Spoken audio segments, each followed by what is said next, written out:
Welcome everybody to the panel on vaginal steaming in alternative medicine and holistic health. I couldn't figure out the title once I started adding people. I had to, add in holistic health and alternative medicine. We have a wonderful panel of just incredible professionals and STEAM practitioners. So first of all, everybody here is a STEAM practitioner. This is important to know.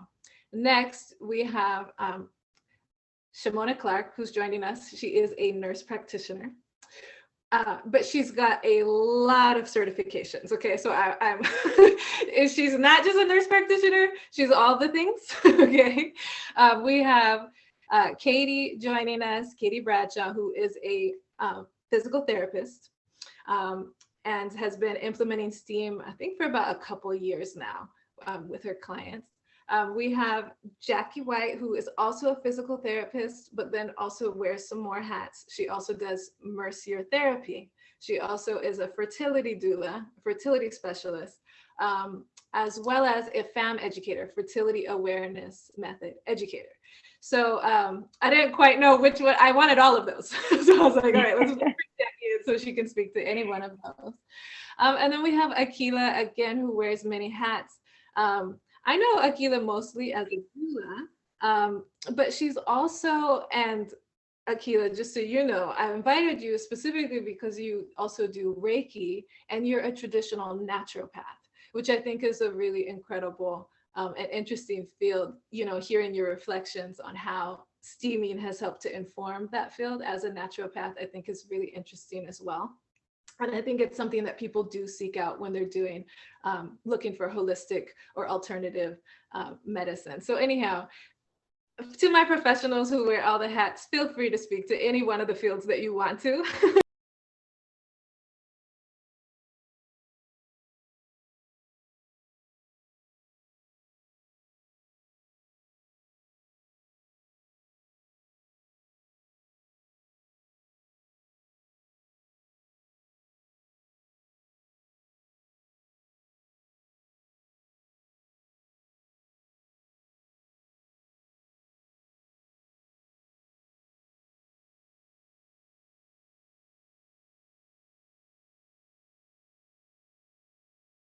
So I was saying, as I've started to certify STEAM practitioners, one of the really cool things is that I've been learning about your guys' fields. And so that's part of what we're going to do today. I didn't know that there were nurse practitioners that I could visit, appointments. I didn't know that there were pelvic floor physical therapists or physical therapists who specialize in pelvic floor issues, which I think are really incredible, especially for a lot of postpartum issues and different things. So part of what we're also doing with this panel is learning about your all fields. So with that, the first question is, and I'll start with, I'll just start in the order that you guys joined. I will start with Jackie. Can you tell us a little bit more about your professional field and how you got into it? And then also let us know what your practice looks like and what services you offer, what kind of clients you see. Yeah, sure. I'll kick it off. Okay, so yes, I'm Dr. Jackie White, and I am an Atlanta-based pelvic floor physical therapist, amongst the other things that Keli said. But basically, I started out as a physical therapist due to a range of sports injuries, from gymnastics to track and field. So being in rehab was just something, I was just there. Okay, that was just something that it was pretty much, it became a second home. So, you go through those moments and you're like, why is all this stuff happening to me? And so the reason being was because I just needed to be in that space so I could develop, that was my career. So went on to PT school, came out. I started out as a general orthopedic physical therapist, did that for a couple of years and I burnt out. And so after that, I actually had my first daughter, ended up having postpartum pain due to a perineal tear and just a mess. And so I ended up having to go to a pelvic physical therapist. And I was thinking, what have I been doing all these years? I should have been specializing in pelvic PT. I want to do what you're doing. So then I switched over and I started doing pelvic PT. That's how everything started for me. It's been an amazing journey. I can never go back after that. So yeah, just specializing in pelvic PT, postpartum care, even have the fertility now. A lot of pelvic pain from endometriosis, PCOS, the whole mix. But it's been really, really beautiful. But again, we are set up, we're in Atlanta, and I'm a solo practitioner, so it's just me at the moment. But yeah, I think I answered everything, Keli. Yeah, that's really Okay. cool. That's so awesome. Now, do doctors, I guess I had the question, so do doctors refer directly to you, or do they know to refer to you, or are doctors still just trying to figure out what a pelvic floor Yes. physician is when you send No, someone? yes, physicians do refer, and then you have a lot of like self-referred as well. Because in Georgia here, we have direct access, so you don't necessarily have to have a referral. Okay. Well, that is incredible. Can you tell us about the fertility work that you do? You call it a Yeah. fertility doula. So I'm thinking Yes. that, just not necessarily birth work, but all the work related to fertility. Is that correct? Right. All the work prior to birth, the preconception phase. So anybody pretty much trying to conceive, whether it's unexplained infertility, endometriosis, PCOS, Hashimoto's, any of those conditions, a lot of times these women, they need partners.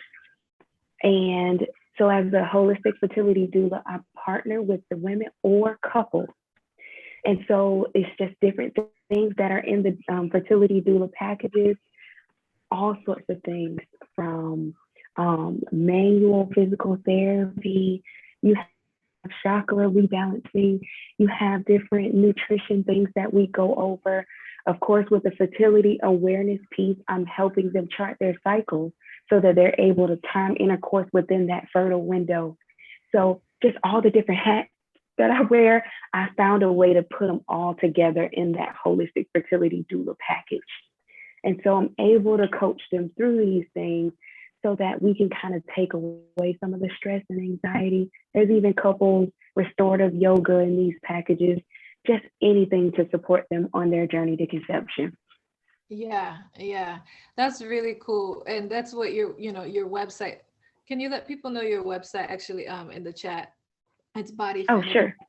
Yeah, But it just, I was like, okay, so Jackie's found all of the things, and she's got certified in all the things, and she's bringing them together in one practice, just as her, right? Like, I think which is really interesting, right. and I'm hoping that in the future we see a lot more practices, even like even a nurse practitioner or a medical doctor that would have, these different specialists that are right there in clinic, like right there under one Right. roof. And I was like, but Jackie's doing a one-man show. She's doing a one-woman show right here. Like, she's doing everything, and it's just so incredible. Yeah. I really know that that's a treasure and such a great resource, in Atlanta. Yeah. Thank Okay. you. Yeah. So then we'll jump to Katie, who's also in physical therapy. Katie, I'd love to hear a little bit more about your journey into your professional field and what your practice looks like. Yeah. So, I mean, I love Jackie's story. It sounds amazing what she's doing.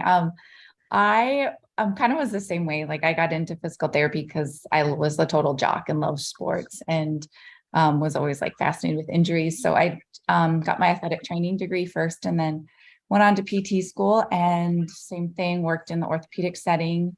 My whole career, it's been almost 20 years.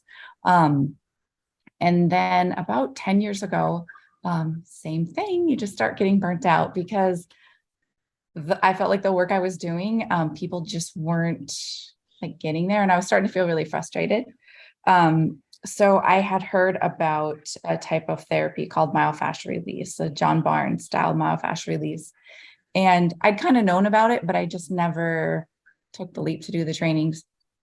But I just had one of those moments. I was sitting at my desk and I was like, there's got to be something else out there to help people. So I went online and signed up, and there was a class just a few hours away. And I took that and just like everything changed for me. And it's really about incorporating just like the emotional and spiritual aspect of the person in with the physical body. So just really addressing people much more as the whole person. So I started doing that in my practice, just working in a hospital-based clinic. Just no one was even looking for it. That's what they were going to get when they saw me, pretty much. And then, so I started to get busier and a lot of people with chronic pain. And I started to notice a connection with, just drawing a lot of women to my practice, and a lot of women with chronic pain. The more they would talk to me and open up, because I'm sure Jackie knows, as a PT, you become like a mental health therapist almost as well. Like, people just start to share because you're in like a safe space, a small room. And someone's you're listening to them like multiple times a week, maybe like 2 or 3 times a week. So I started to notice a lot of these women with really bad, like fibromyalgia or chronic pain most of them, not all of them, had a history of sexual assault or sexual abuse. So that's just been something that's really interesting to me. I mean, I've never heard or really looked to see if there's any research behind it, but then what I started to notice is a lot of these women need pelvic floor work, but I wasn't certified in it. I didn't take in any of the classes, so I would refer them out to other therapists. And then pretty soon I was like, what am I doing? I need to go take this training. So I started, I just took some classes. The work I offer is much more intuitive physical therapy. That's kind of my background with it, with the pelvic floor work too. So then I just decided to slowly go out on my own and kind of worked on the side. And then after I had my son 3 years ago, I just kind of went all in with my own practice. And I got certified in pelvic steaming in 2018. So that was right about when I was starting to do it. And I was just like in love with it, of course. I love it so much. So that's what I do now. I just have a private practice, same thing as Jackie. It's just me. I treat all sorts of people, but I love working with women. Specifically, I feel like I focus on pelvic pain and like a trauma-informed background. So those are the type of people I love to work with. I love using steaming with it. It's such a beautiful practice.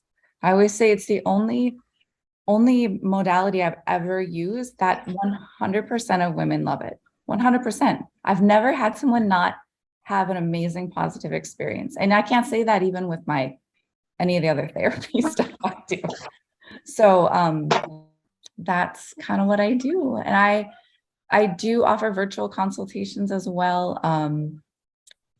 Kind of, offering some packages to do some virtual, like kind of like a telehealth visit, teaching women how to do some self-myofascial release, some self-releases, and, same thing like Jackie was saying, like kind of combine in all the mind-body things, set them up with steaming at home, just kind of getting them back in touch with that space. So. Okay. That's great. Thank you so much for sharing that, Katie. That's so interesting that both of you guys got burnt out. I'm not actually very familiar. I mean, I was an athlete as well. So I did have just physical therapy kind of like randomly, like here and there, like in sports. But like what angels physical therapists are is when my dad was sick and he was in the hospital or he was in one of the elder care, hospitals. And so he had a physical therapist who used to work with him, I think every day. And my dad was the worst patient ever. He was a cranky, he passed on, and may he rest in peace. And he was a great guy. Everybody knew he was a great guy until he got sick, and he was a cranky, sick person, okay? And that physical therapist, I was there once when she was visiting, and he was just fighting her every step of the way. And then he started like personally insulting her, and I was like, Dad, like, why are you being so mean to this lady? And she was just like, we do it every day. It's not going to stop me. Lift that, Jesse, lift it. Like, she just like, and I was like, oh my gosh, this is what physical therapists do. This is insane. Like, anyways, I was like left there just really having so much respect for her. Also that she, didn't let it, but I can see how that would burn somebody out, because I was thinking, imagine doing that every day, So anyways, that was my little window into that type of physical therapy. But pelvic floor physical therapy is a part of your field that I'm so excited about. I think, I would say it's probably a newer specialization in physical therapy. And I can't wait until every doctor, every, gynecologist, OBGYN is recommending people to do pelvic floor physical therapy. I think that it should be standard. There's a 6-week checkup after somebody gives birth. I think that there should, at that 6-week checkup, there should be either a physical therapist that's part of that doctor's office or the referral to the physical therapist. There should be a physical therapist checkup at 6 weeks postpartum, and then work done, right, over those next several months. Like, we shouldn't be able to like sprain an ankle and have a month of physical therapy and then be able to have a baby and have none. Do you know what I mean? Like, that should just be a standard part of practice. And that's just so. But one of the interesting things is that there are now a couple physical therapists. There's only a handful of you guys, like maybe 10, who do steaming, okay, like in the world, or at least in my circle. And all of you guys, say kind of those same things that you said, Katie, which is just everybody loves this, and you're getting, really great results. And I think that you can't really address the muscles and all the other issues there, and the bones and whatnot, without actually addressing the menstrual cycle, right? So I think it's a really great combination of those fields. And so anyways, we'll get into that. How it works, or your guys' impressions of how it works with your clients. Okay, so now let's talk to Nurse Shamona Clark. Shamona, can you talk to us about how you got into your field? Yes. Well, I broke my arm. So first, I'm Shamona Clark. I'm technically now Dr. Clark, but Dr. Clark. Yes. But until it dries, I'm MP Clark. So I have been in nursing for 20 years, but I broke my arm when I was little. And when I was in the emergency room, they told me I had a nurse practitioner, but I didn't know what that was. I only heard of nurses. So I was always like, I really liked that because it was a bad space or whatever. But so as I grew up, I was like, okay, I'm going to be a nurse. Then I went to cosmetology school. Don't ask me what those two things had to do with each other, but I just did it. So then I was like, nope, I want to go and be a nurse. Started nursing school, finished that, moved to Chicago because I grew up in Indiana, and started my career here based on a family member getting put in a long-term care facility. And we wanted to make sure somebody was there to watch over her. So what better way than for me to work there? So yes, I moved to Chicago to work at a job for my great aunt. So cool. That's kind of right. It was really, it was interesting, but I learned a lot. And then, so it was there that the floor that I worked on, it was really, hey, Hoosier. It's an Indiana thing. It was there that I kind of learned how there's kind of like this mosh pit, I guess you would call it, alphabet soup, whatever you want to call it, of people that go to these rehab centers, nursing homes, long-term care facilities, whatever you want to call it today, but where you thought it was just like these little 80, 90-year-old grandparents doing, Illinois in the house. Yeah. When I started thinking like, man, we've got psych in here, we've got respiratory, we've got all of these things in one place. So I just started taking little jobs in each area to kind of see where did I fit. And then I kind of ended up with the gero psych population because they are the best. So you tell the stories of your dad, imagine having 30 of those all day. So yeah, it's fun. Good times. So then over the last, I want to say probably about 10 years ago, I have one daughter. And so when she started her period, she started having real bad cramps. And I've never had that, because I have a very short menses and no cramping or anything. So I didn't really know what to do, but I visited a friend and California, and I saw they had a med spa. They offered vaginal steaming, and a lady in there, I just went in to ask some questions, and she said, take this girl's course, and it was you. So that's where I got your course. And so I kind of started it because of my daughter, to kind of help her, because it was so bad where she'd have to stay home every month, at least for that first day or two.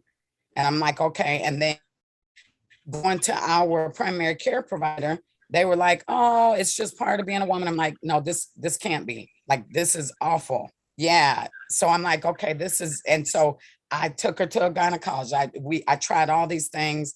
And then after I did your steam, and I also took the herb class, and I started messing with the herbs that you gave us, and it started working. And like to this day, she's now 20, and she does very well now on her periods. Like, I mean, she still has some, but it's nothing, like what it was, where she'd be doubled over in pain. So that's kind of my journey. But now I have a mobile clinic, and we service about 600 patients in Chicago. And next month we're going to open up an actual brick and mortar clinic. And I've just actually hired a MP from Atlanta. She's going to come here. She's a midwife. So she's going to come here twice a month. And then, so I want to get this started, but I did not know that Jackie and Katie existed. So I definitely want to speak to both of you about this, because I think that's like that missing piece. So for sure. So that's my journey. And now I'm here. Oh my gosh, I love it. And I think that's one of the things that, and sorry for not, acknowledging you as Dr. White and Dr. Clark. When women get degrees, when the higher education we get, the more we're like, no, that don't sound right. Think about how many people have been in debilitating pain and just been told this is part of having a period, right? Yes. All of us have the stories. Every single one of us has the stories. I remember that growing up. There was that girl that was, there she was passing out again, at high school, drama queen, there's always that one, Mm-hmm. And for a long time, doctors, obstetrics and gynecology are both male dominated fields. I also used to wonder, I was like, why are all the doctors men? Yeah. And so when you see women entering these fields, and what I love about you, Dr. Clark, is that you said, no, that's not an acceptable answer, right? And exactly. I think that's honestly what all of us are here. All of us are here because we made that decision. No, that's not an acceptable answer. Yes. It's not. Like, it's a lazy answer. It's a non. Yeah. Right? I don't want to deal with it. And I work with a lot of men, nurse practitioners, physical therapists, and physicians, but that's even today still their take. They don't really want to, that's something I don't really want to talk about. I'm uncomfortable, but I'm like, this is your profession. And because it was my daughter, I definitely wasn't taking that for an answer, but I didn't know how to help her. I worked with geriatrics and psych, so I was like, I've got to figure something out. And so, so I'm here now. Oh my gosh. Yeah, that is wonderful. And I your daughter is so lucky, but not only that, now this is going to extend to, your entire, all your patients, you got over 600 patients, and it's going to grow. Right. And I know that you're going to create, the type of practice where nobody will be allowed to just be turned away with menstrual pain and have to live like that, right? And so anyways, exactly. I think that is what is so exciting, again, about learning about these different professions, how to integrate them as far as nurse practitioners go, and doctors of nurse practice, which I believe is what the other title that I saw. Nurses are amazing. Absolutely amazing. I remember, one time I actually, I was in the emergency room, and I had pain, and the doctor came in and he said something, blah blah blah. He's like, we found fibroids, and he left. Okay, and then a nurse practitioner came in, and I was able to ask her questions, and she was, and she answered all of my questions to the best of her ability, and she took some time with me, and it was just such a difference. And so, I didn't actually understand that nurses, you can go to a nurse for care instead of a doctor. But after that experience, once I learned you could go to a nurse practitioner for care, I was like, that's where I would go. Like the doctor didn't spend any time with me, but the nurse practitioner, every time I've interacted with a nurse practitioner, Uh-oh, did we lose her again? I think we lost you again, Jackie. Kelly. We can't hear you. maternity ward to use steaming for their clients when they come in, and to offer it to them. The patient, they can do it or not do it. And these patients are getting through their labors a lot faster, with a lot less pain and with less birth injuries and less need to transfer, interventions. And so the nurses now have started to spread the word, and now over 30 hospitals are offering steaming in the Czech Republic and in Slovakia, the neighboring country. But what's so fascinating to me is it's nurses that are doing it. That's a really interesting field where a nurse can offer somebody steaming, right? You've got the tools, you've got the geriatric chairs, you've got water, you got access to salt or a microwave or some way to heat it, right? And so it's like, it's this really interesting, thing that nurses can actually, it's probably a really opportune field and position to be in, to be able to provide a lot of relief for a very little, for very little work, right? Because we know that steaming can very quickly just relax people, right? Like even if you imagine you got somebody who's coming in, they're doubled over in pain. Yes. Menstrual pain. I mean, you can steam them, right? Like depending if they're contraindicated or not. And you could see a big transformation, right? Like just the same as something like pain meds would do, right? Like okay, let's get this person out of that immediate pain, right? Like steaming is something very immediately, and nurses happen to be the ones a lot of times in the position and who will take the time with the patient to be able to provide that. So I'm actually really interested in steaming and nurses. And I also saw a study done in Korea, done by a nurse, a university, like the nursing program of a university, and they were using steaming for menstrual pain.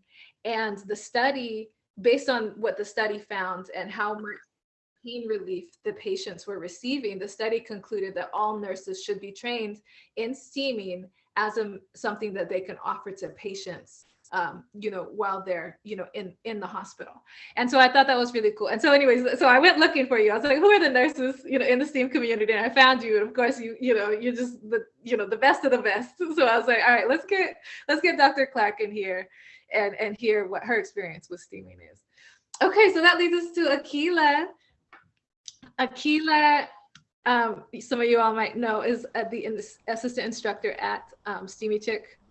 So she is involved with certifying. She knows usually everybody who comes through and grades the exams and the assignments, and works with practitioners one-on-one, to get that final certification.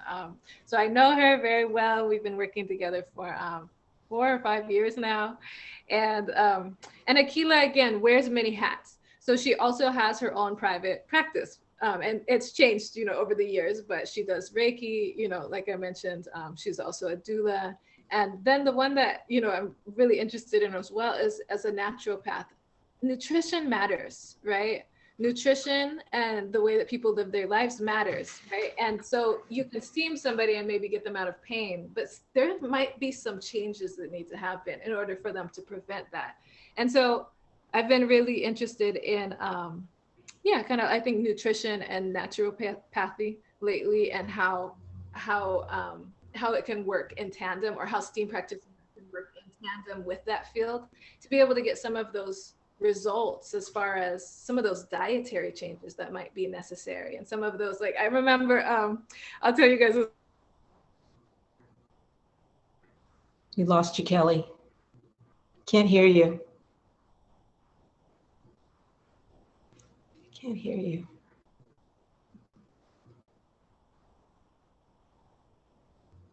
Am I back?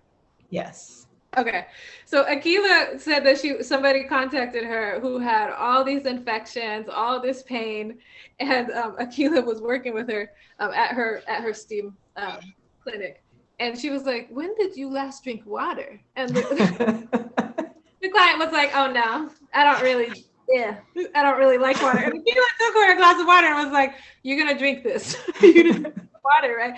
And so that's Aqiyah's other train. To me, that's your training as a naturopath, Aqiylah, to really look at some of those other factors of, the hydration and the nutrition.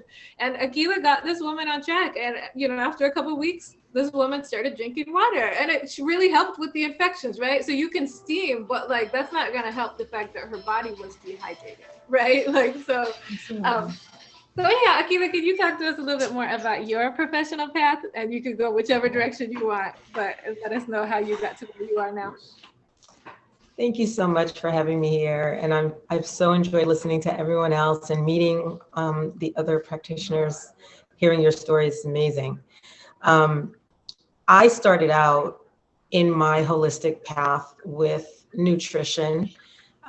Because I was really sick when I was younger. I was that one in high school that you were talking about earlier, the drama queen, but it wasn't like menstrual stuff. It was mainly just I was sick all the time. So I had like appendicitis and other things going on, and was always like missing days of school, being hospitalized and things like that. And so at some point I had an ectopic pregnancy, and was not diagnosed with that and ended up in the emergency room. And a doctor told me, quite surprisingly, he's like, "You need to pay attention to what you're eating." And I was like 19, maybe 20 at the time. And I took it seriously. I really took it to heart what he said. And so I really started on this journey of like looking at my diet and trying to figure out what I was eating and what's healthy and what's not. And at the time I was living in LA, and there was like this huge health food boom going on there. And so I just kind of got sucked into that and did a lot of research on my own and changed the way I was eating drastically and started feeling better. And so I knew there was some connection. It makes sense that what you put in your mouth has an effect on your body. There's a reason why we eat, it's the reason why we're hungry. Our body is asking for nutrients. So that was kind of my path for a long time. And when I was a child, my grandmother was very spiritual and religious. And she was also someone who the rest of the family didn't really understand, because she was on this sort of like metaphysical thing that they just didn't get. They were just like, "We don't know what that is." And so I lived with her for many years as a child, and kind of learned about what she was doing. Didn't really understand it, but I would see it in practice. And so fast forward like many, many years later, I moved to Portland, Oregon, where I live now. And I met a woman who had helped me when I was sick. And I was at her house one day, and she's like, "You should take this class that I'm having on Saturday." And it was a Reiki class. I didn't know anything about Reiki. I came and took the class just because she told me to take it, and I trusted her, and I loved it. And so I started practicing it on myself. And after a year, I decided to learn more. And so I was sort of, working a full-time job in the corporate world in IT. And then on the side, I was doing like the nutrition consultations with friends and family. And then I was doing this Reiki stuff on myself. My husband's like, "What are you doing?" And I was just like, "I don't know, but it feels right." So I just kept going. And I ended up going to nutrition school after a coworker told me about this school that she was thinking about attending. And so I went to this nutrition school and met so many amazing people who were on the same journey as me. I learned a lot about myself, more about myself than I did about nutrition, and just my connection to what I was doing and how I was taking care of myself was really elevated. And so I came away from that with this understanding that, I have these two things, this nutrition path and then this energy path, and I didn't know how to merge them together. I hadn't figured that part out yet. And so I went to work for Shafia Monroe, who some of you who are doulas may know, was the former founder and director of the International Center for Traditional Childbearing, and now owns Shafia Monroe Consulting. She's a midwife who teaches women how to be doulas, and she primarily focuses on increasing maternal and birth mortality in the Black community. So I went to work for her as a trainer and a coordinator for her doula program. And so that's how I ended up becoming a doula. So I was meeting all these doulas and I was surrounded by birth workers all the time. And I was just, and then people I knew were getting pregnant. And I was like, I think I want to try this. So I had attended a birth 20 years prior to that, that I really didn't want to be at. So I had this like 20-year-old one-time experience. And then I was 20 years later around all these birth doulas. And I thought, you know, maybe this is something I should look into. So I just started doing birth work. And it was through birth work that I found a way to bring together everything that I had learned. As a doula, I was able to talk to clients about what they were eating, what their diets were like.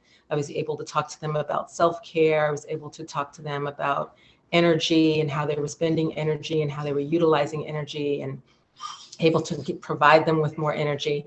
And so it was birth work that really brought together everything. And consequently, years later, actually about 7 years ago or 6 years ago, I was living in Richmond, Virginia, and a midwife friend of mine, or she's now a midwife, she was going to school to become a midwife at the time. She lives in DC, and she wanted to come down to Richmond to take a midwife class. And she stayed at our house once a month for a few months while she was going through that course. And on her last weekend that she was with us, she said, I want to offer you something. And she gave me a steam. I had never heard about steaming before. And so I did a steam session at my home. And I was really curious about it. It was like one of those things, like when you buy a new car, you start noticing everybody has that car. All of a sudden I started seeing steaming everywhere. It was like people were talking about it, and I had never even heard of it before. So I noticed that a friend of mine, Monisha Garner, was talking about steaming. Monisha is a colon hydrotherapist and steam practitioner in LA. And I asked her, how did you learn about steaming? And she sent me to steamychick.com. And so that's how I found Keli, and knew right away after I was looking at the website that this was something that I wanted to integrate into my practice, that it was something so many of the women that I was working with needed help with, because like Jackie said earlier, you know, people talk to you, or maybe it was Katie that said that people talk to you like you're their therapist. And so when I was working with, you know, women about on nutrition and on the energy work, the menstrual cycle would always come up. And I didn't have a solution for them for that outside of, you know, diet and energy. So I was able to start incorporating steam, and there's no one who doesn't love it. Like Dr. Clark said, there's no one who doesn't love it. And then I ended up connecting with Keli personally and working with Steamy Chick. And from there, it's just, I've worked over the last 4 years, probably with over 300 or 400 people, women, just on steaming alone. And I have a space here, or I have a clinic, and I continue to see clients in person here in Portland. Typically, you know, someone comes in for one thing and then they want to know about the other things that I offer. I'm trying not to be a one-woman shop because that's so much work. But my primary area that I work in is, I'm now a retired doula, so I still love working with women who are pregnant. And so I continue to use steam as a way to connect with pregnant women to do the labor prep and postpartum steams, and my favorite, which is pregnancy loss. Women in pregnancy loss need so much support.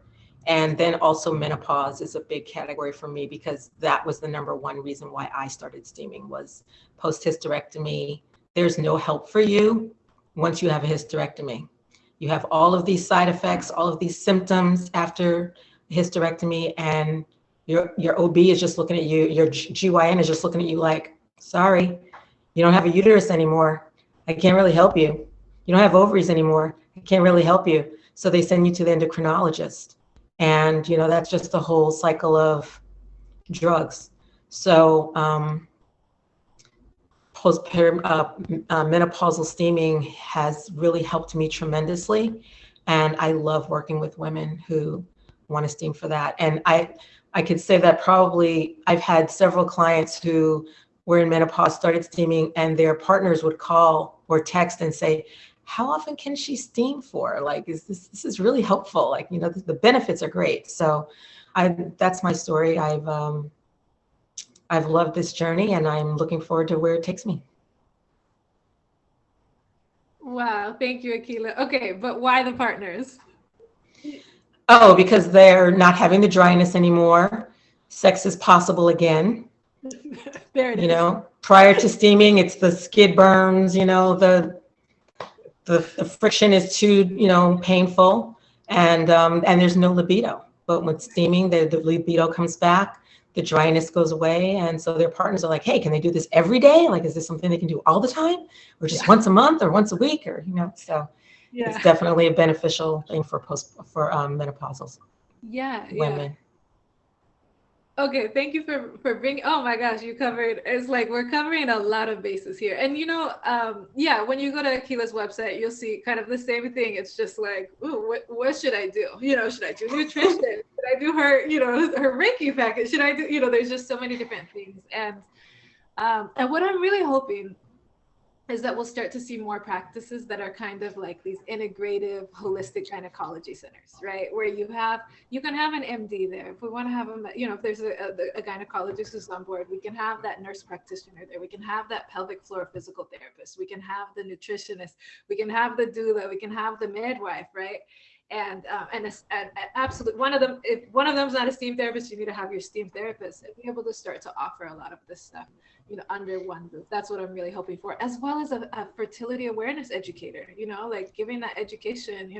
It's like one of the biggest problems is people don't know how long their cycle is. We want to determine which herbs they get based on how long their cycle is, and that's where a fertility awareness educator comes. Just all of this. Like I feel like we have all of the tools. That answer Dr. Clark, that your practitioner gave you, this is just normal. The reality is there's lots of people that can help your daughter get out of pain, not just steam practitioners, pelvic floor physical therapists. There's chiropractors now that specialize in women's health issues, and they're able to get women out of pain in certain instances. And so there's so many different professions out here where we are now specializing in, and we have those tools, but we don't find them together. We find them on Instagram, we find them on Facebook, somebody refers you, right? And then also a lot of us work, I think a lot of the practices I do see set up are like Jackie's and Aqiyllah's, where it's one person wearing all the hats of all the practitioners, right?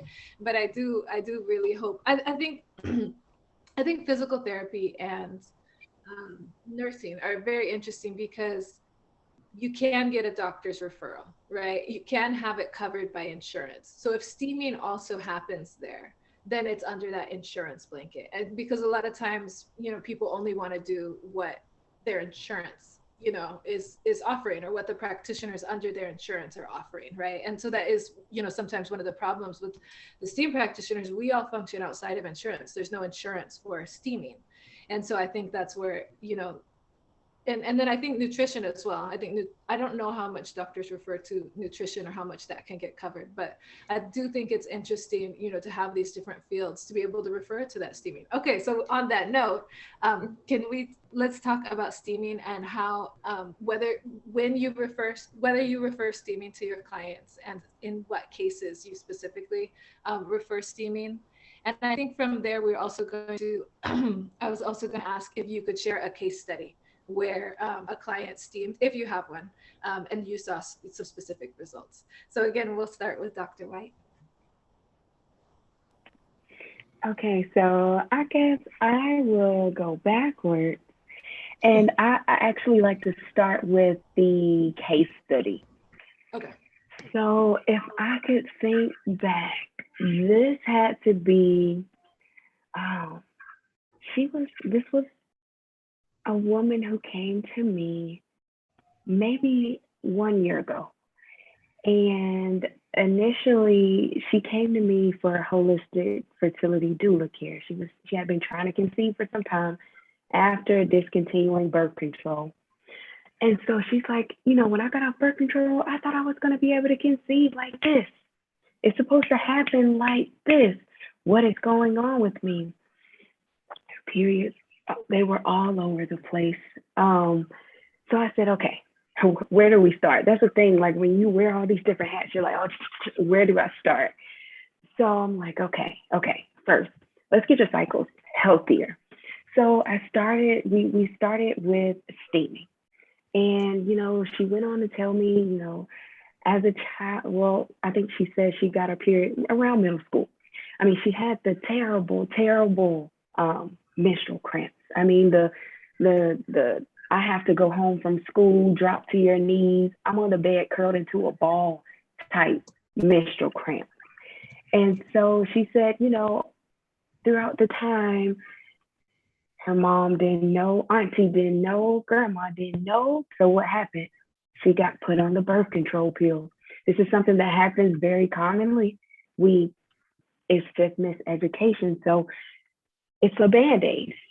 So we know that it's going to take away the symptoms, going to take away the pain. But once you're done with the pill, everything's back. And sometimes it comes back, it's even scarier. So this is what happened to this client. Now she was ready to conceive, but now we had to take a couple of steps back, address these menstrual cycles. So basically, she had these long, irregular, painful cycles. So I said, okay, let's see what we can do. Got her on a steam plan, using some of the cleansing herbs that are on the website from Keli. It's like, after I saw these herbs, I'm like, I don't buy herbs anywhere else. I order straight from Steamy Chick Institute because I trust them. But so yeah, it was some cleansing herbs to try to get these periods shorter. And within 3 months' time, we saw progress with her. She was so happy. She was like, I didn't think this was gonna work. And and I was like, yeah, you just have to give it a try because there's so much skepticism surrounding vaginal steaming. But when you have the right practitioners who are trained with Keli, she teaches us how to do it correctly so that it really does make a difference. And so in this case, I was able to definitely see that. And, she was able to go on, I think within maybe 6 months, she was able to conceive a beautiful, healthy baby boy. Yeah. And then she also returned to me postpartum because at birth, she had a perineal tear. So she had painful intercourse and all those things that occur after. And so she came back to me for steaming. So it's just like a continuous cycle. Like steaming can be used like all the time. And so, yeah, that's a case study. I love her. I'll never forget her because she was the client that was just like, what? This really works. She was that type of client. Like you'll never forget her. Keli, what was the other question? That was my case study. So what is the main thing that you recommend it for? I mean, to me, it sounds like fertility readiness, coming off of the pill. So she had the fertility awareness education. We started charting her cycles. So then she had a better understanding of, because at first she's like, what is a follicular phase? What is a luteal phase? What is this? Why should I care? I thought if I have intercourse any day, it's possible for me to get pregnant. No, we only have a 6-day fertile window. That is it. And so teaching them how to chart their cycles, we're able to find the fertile window, and then you can optimize your chances of conceiving within that window. So it's amazing. That's really cool, Dr. White, because I know you work with people who are doing fertility treatments, right? So IVF, IUI. But what's really cool is that it seems like if you get somebody before they even, attempt the very expensive fertility treatments, right? It seems like with your fertility awareness education, helping them understand when they can get pregnant. Right. Although a lot of times people know that the problem sometimes will be the irregular cycles, right? So it's like, and then you're using the steaming to clear out all that stagnation, which helps allow that regularity. It sounds like if you work with somebody for 3 to 6 months, your preference would be to work with them for 3 to 6 months before they ever even approach the fertility treatments. Yes, that's when I like to catch them. That's really cool. That's really cool because I saw that you do that. And I remember there was another practitioner who is a massage therapist, an abdominal massage therapist. She took my certification And one of her first clients was somebody who had a failed IVF and was going to do another IVF. And so she started, she was doing the massage and started steaming as well. And then she got pregnant on the second one. So she started to tell everybody at that clinic. Yeah. And this steam practitioner, when I had talked to her, when we were talking, she had worked with 6 IVF patients and all 6 had conceived. Well, these are some really good numbers because, you know, it's only 15 to 30% success rate, right? Yeah. So that's pretty incredible. Yeah. So it seemed like the steaming and abdominal massage was really helping to boost the chances. And so I actually never heard from her again. She honestly got so busy with that fertility like clinic and all of their patients that was it, you know, like that was her practice was really established. But what I love, you know, we do know that, you know, that process can be painful. You know, the medications can be, you know, again, aren't for everybody and some people can't handle them. And in general, it's not a comfortable process, right? But now talking to Dr. White, learning about your cycle, steaming, all of that is comfortable. All of that feels good, right? And I think that's really cool that you said 3 months. You know, I'm zeroing in on that because that's what I've really noticed is 3 months. If you can work with a steam practitioner for 3 months and go for 3 cycles, that's where you can really see a huge difference. You'll see a difference right away with steaming usually if you're doing it correctly. But then if you allow those 3 cycles working with a practitioner, a lot of times it will change after that first period. You know, you might want to change the herbs or the steam plan, and then you want to change it again and change it again. Right? If you dedicate those 3 months, people will usually see you know, like basically, I think you can go from a very stagnated uterus with a lot of old blood to a pretty healthy uterus that doesn't have very much old stagnant blood in it. And I think that's the big difference there with fertility, right? Because with the fertility treatments, you know, they take the egg and they take the sperm and they insert it, right? Or they and then they do this at the right time with the hormone, you know, where the hormones are optimal. But what about the uterus health? What about the implantation that's necessary? Exactly. Right after these two come together, they need to implant into the uterine walls. Exactly. Steaming helps to clear off all of that stagnant blood that could be getting in the way. And I think that's actually why the fertility treatments, I think if fertility clinics had their patients steam, I think they would go from 15% success rate to a much higher success rate almost immediately because you're addressing those uterine walls. Hey, baby. Hello, little man. Oh, look at the smiles too. Oh, he gives away his smiles. Okay. So anyway, so that's really cool. And so, you know, again, anybody listening now, so Dr. White, do you work with people virtually or just in person? Oh, both virtually and in person. Okay, you so all yeah, heard? with the steaming, and I know some people do, like you've heard of my Mayan abdominal massage, but have you heard of mercier therapy? So I've been hearing the term. Can you tell us about it? Yeah, mercier therapy pairs very well with vaginal steaming. So it's like a deep gynovisceral protocol. It was developed by Jennifer Mercier. She's actually in Chicago, and she's a naturopath, midwife, and massage therapist in her past as well. And so basically it's prepping the body for conception. So it's deep techniques for you're mobilizing the uterus and the ovaries, you're bringing blood flow into the area, breaking up adhesions, all these things that we need for a healthy pelvic space before conceiving. Okay, I do have a question about it. So now with that client, did you also do the massage? So mercier therapy, yes.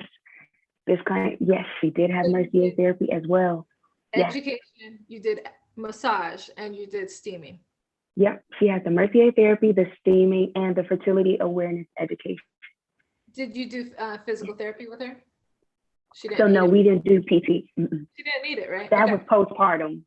Postpartum, I got her. Postpartum, you did that with her. So that, I mean, that's an incredible combination right there. That's an incredible combination. Yeah. Okay, here's my question about mercier therapy. Okay. Do you do the massage on top of the abdomen or do you do it internally? So it's all external, External. but okay. you're in, so like the fundus of the uterus, you're there, it's very deep. Yeah. So sometimes it could get a little uncomfortable, but you're deep. It's a manipulation. So yeah, and I think that's really great. I really think abdominal massage when it comes to like fibroids and being able to have that deep, like to disrupt it, kind of help it move around is really useful with the steaming as well. Because the steaming is gonna increase that blood flow, maybe help, extra mucus and maybe help fibroids melt out. I don't know how it works exactly, but that, also helping to get it loose by that, topical, by that massage over it is going to be really useful for that as well. yeah. Great. Okay, so Katie, would go over to you then. How have you do you recommend steaming to your clients in what cases? And do you want to share a case study? Sure. I mean, I have my little steam sauna just set up in my room all the time. So it's right there. It's like a conversation piece. And I tend to talk about steaming more on my social media than actually my physical therapy practice, because I stay really busy in that and I don't really need, but I love steaming so much and I want everyone to do it. So that's what I really promote a lot. It's kindness sticker. Okay. That reminds me of kindness. Okay. My daughter just got home from school. She's showing me her kindness sticker because she was kind today. Of course. Oh, thank you. Okay, mommy's on the call. Okay.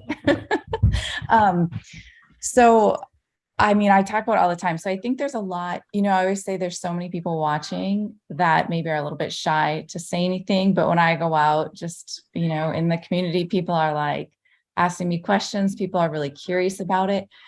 But I'm kind of going off on a tangent, but a lot of times what people will say, because I'm actually just starting to teach at a massage school in town, and we're going to do just like a day and just talk about pelvic steaming. And they're thinking like, it's like you take a tool and you're like actually steaming their vagina with like a hose. And I'm like, no, that's what most people's perception is. So with it. So yeah, I love using it in my practice. Yes, because everyone usually has a cycle that's kind of messed up, or just educating them on the period care I've learned from Keli is like, can we just rest on our cycle? Like that alone is huge for people. I used to work or rent a room out of a naturopathic clinic, and we have a really good relationship too, of like, she refers a lot to me. So I love using it either before the session or after. I'm sure Jackie agrees, like majority of people coming in for pelvic floor issues have a lot of tension, like not a lot, like a lot of tension. So if you can like just relax the muscles with steam, it's like, okay, so that's like half my job right there, is helping them feel that. And then they're going to be able to tolerate a session better. And just like, I think I've read in the chat, like the energetics of the steam and hitting the ghost point along the perineum, like it's just gives people such a whole body experience. And with the work I do, and that like really integrative of like connecting them into their body, bringing them back into their pelvic space, the steaming really helps with that, because most women leave and they're like, wow, I feel so grounded. I just feel so calm. So I like using it for that too, because a big thing I always say with my patients is, don't underestimate being calm, because if you're in that constant state of fight or flight, your body can barely digest food, let alone heal any of your ailments that you're having. So that in itself is important, just that calming of the nervous system. I tell people a lot too, I tend to use it a lot at home myself, just to like help with any like anxiety and just like to help me feel more relaxed. I've loved doing some labor prep and postpartum stuff. It's like so exciting and awesome to use it for that. And then to comment on the menopausal stuff too, I love that you were talking about that, Aqiylah, because when I was working out of the naturopathic clinic, she came in my room and was like, oh, I have this lady here, and she had a hysterectomy a few years ago and like hasn't had a pelvic exam for years. She's like, I just tried to do one, and she was so atrophied vaginally, like she just like bled and tore. And she's like, do you think you could do pelvic floor PT? And I was like, well, I said, actually, let's just have her start steaming for a while. And so a lot of times what happens with people, and this is kind of how I've had like a hybrid virtual clinic practice, because people will come in for that first session, love it, and then they'll want to buy one for home, which I love, because for me, I run a cash-based clinic. So I make more when people are coming for PT versus steaming, because I don't have anyone else doing the steaming. So if I can steam them in my office, and then they can purchase the sauna, they come back and purchase herbs from me as needed. That's kind of how I do it. Plus I'm like, everyone needs one in their home. Have your friend come do it. Have your daughter do it. Like my daughter's friend came over the other day. Like I'm like famous on Instagram with my daughter's friends, because I talk about all this stuff and they're always giving me shout outs. It's funny. So one of her friends came over and steamed, and she told my daughter later, she's like, I liked it because it made me feel more confident. And I just love like all the comments people say. But okay, back to this gal then. So she was steaming, and she reached out to me and was like, just feeling much better. She's not having that pain, and she's ready to possibly then start some pelvic floor work. But same thing, she was just like hysterectomy, and then just see ya. No one told her vagina was going to atrophy, and she like, if she didn't have anything go in there, good luck getting something in there again. So yeah, I love it so much. I love talking to women about their periods. Women want to talk about it, and nobody is. So I've just like growing up the way I did, I never thought I'd be the one out here talking about periods and, painful sex and all these things. But I'm like, well, someone's got to do it. So I'm doing it. Katie, you have a really sweet practice. It feels really sweet, and also you have a teenage daughter, correct? Yes. So it was the teenage daughter's friend who was doing it? Yes. Yeah, because, it's been cool having my daughter, same thing, like she was having cramps and stuff, and she uses steaming. Like it's just in her house, she knows how to do it. Her friends can come over and she can set them up. I sold the sauna to another lady, and her teenage daughter's friend came over and she steamed her girlfriend. And I was like, oh my gosh, this is amazing. As long as they just know those little precautions with teens, it's like, if you're not bleeding, like, so things like that just like really, really fill my heart with joy. Seeing these young girls talking about it and like wanting to try it. And so like at my house, it's an open door for these teenagers just to come steam. Like they don't have to come to my clinic, just come over. Like, see, my daughter, I actually trained her. She worked in my office a little bit last summer, and she was doing the steams when I had a separate room for it. It was so cool because she could take in and do the intake. She makes my steam blends for me a lot of times. So yeah, the family affair. So cool. That is so cool. So yeah, you said some things that, again, it makes so much sense to me. If you're a pelvic floor physical therapist, then you're getting people because of painful sex. You're getting people who, are too atrophied, to be able to even do an exam. Mm-hmm. People who are, have a lot of tension, right? And also scar tissue, correct? Yeah.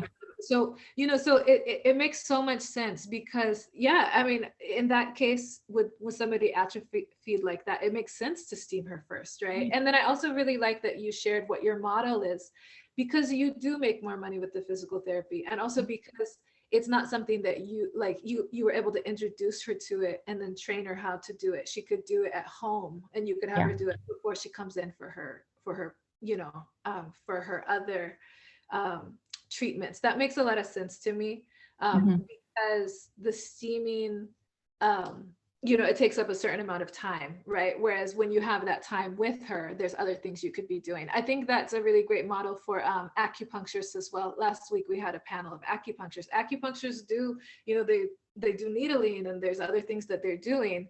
So it makes sense. A lot of them are also doing that same thing where they introduce it to their clients, and they do it the first time with them, and then they get their clients set up doing it at home.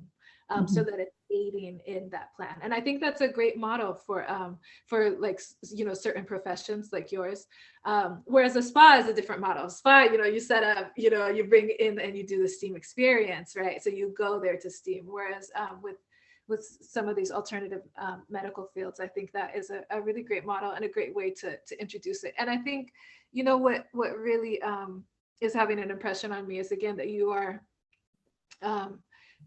you're not ignoring the menstrual cycles. You're not ignoring like the pain. You're not ignoring the fact that a lot of people are, might be in pain because of sexual abuse. You mentioned that before. It's like there's no way that you could work on somebody's cycle without the sexual abuse coming up. Like, I can't believe how I had to add it to my intake form at one point because it was just like popping out everywhere.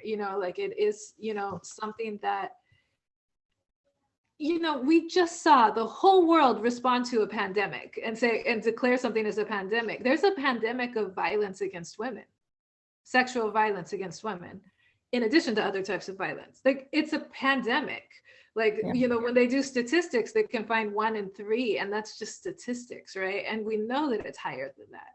So it's just like, that's, to me, also a pandemic. Like, how would we, as a world, as a coordinated effort, respond, if we acknowledged this pandemic of violence against women, right? And so I think it's whether you're doing, I've seen it, whether you're offering massage, whether you're offering, there's women who are offering, they do like sexual coaching or sex classes or whatever. They can't do their classes without addressing abuse. They just can't do it. You can't do therapy, talk therapy without there's no field if you're dealing with women and menstrual cycles and pain. There's no way that you can, avoid those things. And so anyways, your practice sounds so sweet. And I do love that you create space.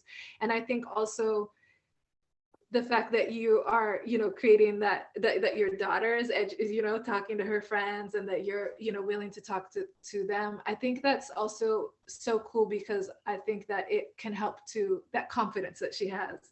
I think it's something that can also help to prevent, problems or violence in the future as well. In some little way, I think that, giving teenage girls a chance to center their vaginal health gives them opportunities for conversations, gives them opportunities for normalizing, the health of their bodies, and that their bodies shouldn't be in pain. And I think if we were to have an actual effort, a concerted effort to address the pandemic of violence against women, I think that would be part of it, giving space and education around vaginal health, Yeah.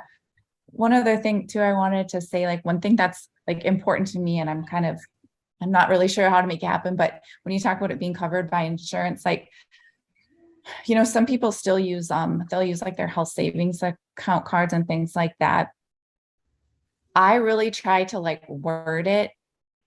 Like, I would love to see it covered more, basically. I've had multiple people purchase like their sauna and their equipment using a health savings account card, because I will call it pelvic hydrotherapy, like you do too. And, and sometimes I'll even word it in my chart. So even though people pay cash to see me, they might submit it to their insurance. I'll even say like they're using it for their low back pain, because it's water therapy, it's hydrotherapy, which we know. If I was in a clinic setting, it was just there's too many rules with insurance and liabilities and things like that. Even having like a hot pack is like the top thing people get sued with using in physical therapy. It's crazy. Really? Yes, hot pack burns.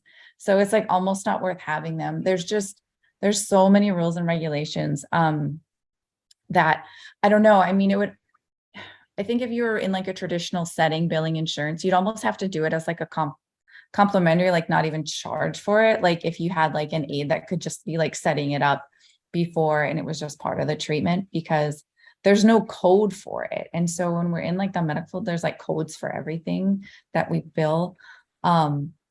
So with that, like I just made up like a 000 code because there is no code for pelvic steaming. I just like document what I do. But that's something I'm really passionate about too, is like, I don't know how to do it really, but just keep doing it as a PT and use my credibility as a PT in the world to say this is safe.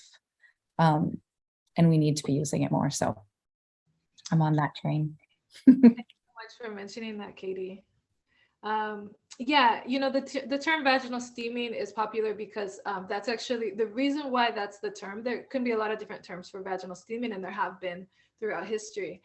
The reason why that's the term that's most well known right now is only because that's the term that was used when Gwyneth Paltrow mentioned it to the media. And so the media knows now this term vaginal steaming and is using that steaming. Other terms are yoni steaming, pelvic steaming. Pelvic steaming is really coming to the forefront as, you know, a very good one. I created the term perennial steaming or peristeaming for short. You know, because in a medical field, like, you know, I don't know, like it doesn't quite sound right when you're just saying vaginal steaming. And so I do think, you know, as we're professionalizing and starting to refer it to our clients and so forth, I do think, you know, updating the language becomes really important. At the same time, if you only have pelvic steaming on your website, if somebody's looking for vaginal steaming, they won't find you. And so that's why I still use vaginal steaming in addition, you know, because it's like ultimately you want people to find it, you know. So, but yeah, that's interesting. I know Dr. Lorena White, who's an OBGYN and an acupuncturist. She said she's very, she said she has to be really creative about how what rooms are used for what in her office. So there's certain rooms that are dedicated to medical, you know, that can be covered by, you know, insurance and coded, and then certain rooms that are holistic, you know, and are cash. So there's, you know, it sounds complicated, but, you know, again, there are ways to work it out and those solutions. It sounds like you found your ways as well. So, all right. So then with that, we will go to Dr. Clark. So I actually don't know, Dr. Clark, I did see you steaming on Instagram. I saw that you had a steam set up for your daughter, but I was wondering, do you actually refer it to your patients? Do you offer it to patients? Are you planning on it when you get your brick and mortar set up?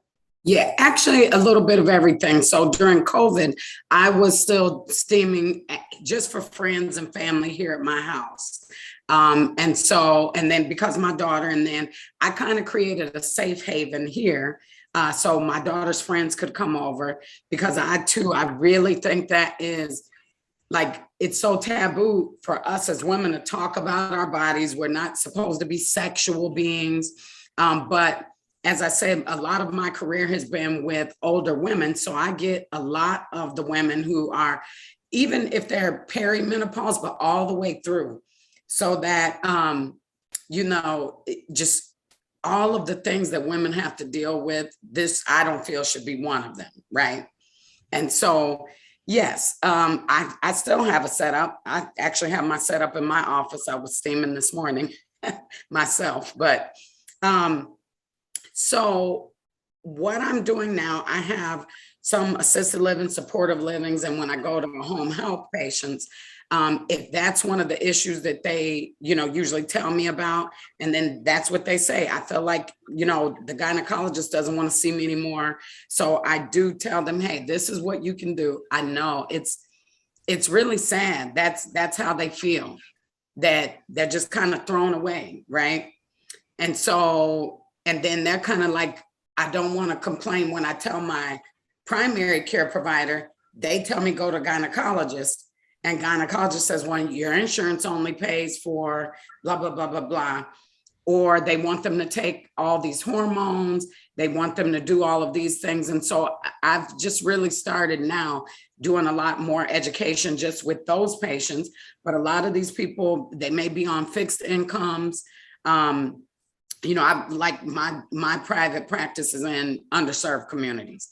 So it's kind of, you have to get creative with that. And like Katie said, with the coding, I have an excellent biller. So we're kind of starting to brainstorm what could the initial visit be for to kind of lump all of these treatments into one, but under what code? So I haven't gotten that down yet, but it's something that we're working on. But definitely hypertrophy of just all of the areas. It's so awful, you know. And then I think too, and this is something I'm actually working on now, is trying to do a set of YouTube videos, because I've got some videos now that I do education on YouTube. But I think trying to have like adrenal health as younger women can kind of help with some of these things when we get older. So that's why I love that you guys are starting so young, because I'm even seeing 35 to, you know, actually I'll say 32 to 35-year-olds in perimenopause and having this vaginal dryness even younger. And then, you know, I've never been a fan of birth control. I had it when I was younger for periods because they thought my period was too short. But it served me well. I think it's going to be important for all of us professional women to stay connected on how we can advance the service. Yes. Yeah, for sure. Definitely sharing the ideas for the coding. And so on my end, even so I have licensure in a couple of states and I'm working on more states. So that way we can do like telehealth. So what I'm hoping is to kind of start a trend where like Dr. White and Katie, we can all kind of work across these state lines to share. And then as we build in our own areas, because I definitely, and to see it and to see the dryness and see just even walking sometimes can hurt. You know, I don't know what else to even say. I just know it's something that we need to address because it is that's a pandemic, right? And it's getting younger and younger. So, and then did you ask me something else? I think I went on a tangent, sorry. You said so many things and I have so much follow-up with all of them. Okay, sorry. Yeah. Okay, so then, I mean, I think, you know, you brought up something about patients that are low income, and then how to, again, like when you're dealing with low income patients, we need to figure out how to get the insurance to cover it, you know, like it has to, right? Or there could be some home training, right? Like, well, I definitely think home training, but if you think about it, if I'm on low income, do I want to go and buy herbs or buy this or get food or pay the light bill? Yeah. But what I think is this, that what I do with patients who they need this medication, but it's not covered. There's a form that you can fill out with an insurance company, and you just have to show, like basically you're proving to them.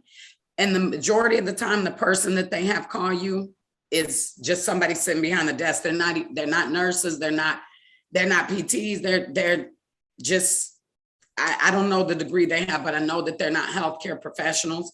Yeah. So it's mostly about getting a plan together, and I'd like to actually try this. Getting a plan together to say, this is the treatment for this, and explaining to them why. And like I just did it with a patient for a medication for tardive dyskinesia, which will go on. I don't have to talk about that, but I was able to get it approved by telling them it's not even indicated. The medications you guys want me to use are not indicated and actually makes this condition worse. So I think that if we can kind of look at it like that, like what they would say, give them birth control pills. Well, we do know that can cause hypertrophy. It can cause so many other issues with hormones, reproduction, right? So I think we need to look at it like that. So that's like a little note I want to, make to start thinking about that. So I don't know, like Dr. Jackie and Katie, Aqiylah, what do you ladies think? Yeah, sure. My juices are flowing now. Yeah, I mean, I think it sounds like definitely, just kind of it's speaking to the insurance company. I think that's the one thing that if I could just tell more people, like the average person doesn't realize healthcare is run by the insurance companies, not the providers. And that's why we get burnt out.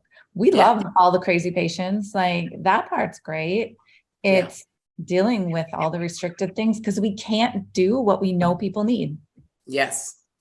And so then we just, and that's why I left the clinic practice because when we're coming in, I'm like, okay, so like you here's my other card because we should really have you steam, but I feel like I can't really say that because, So I So mean, this is the number one reason why I don't have a license. Honestly, it really is, because I don't want to be restricted in what I can say and do by some governing board that I've taken an oath to uphold or whatever. So what I do in my practice is when I work with someone and it comes up, who really is low income and can't afford, and I've had to do this with nutrition as well, because we all know food is expensive. So what I do is I've always had this, what I call Robin Hood philosophy. I've done this from the beginning in 2003 when I first started doing Reiki. It was like I work with people who can pay. And then I have a certain number of people every year that I work with either for free, pro bono, or at a very big discount. And I've always done that. And it's always worked out well. And then I also barter with people, because that's something I learned when I was working with Shafia, is that people often don't have money, but they will have something else. And I've had clients give me foods. I've had clients give me flowers, seeds.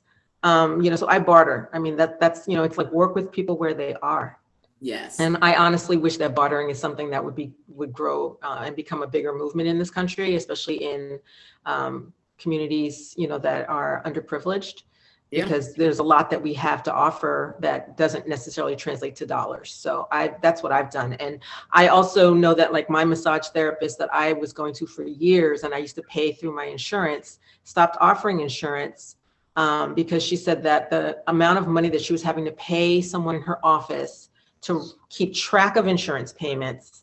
And then the end amount of money that she would end up getting from the insurance company didn't even make it worth doing the massage. So what she did was she just lowered her price and took cash.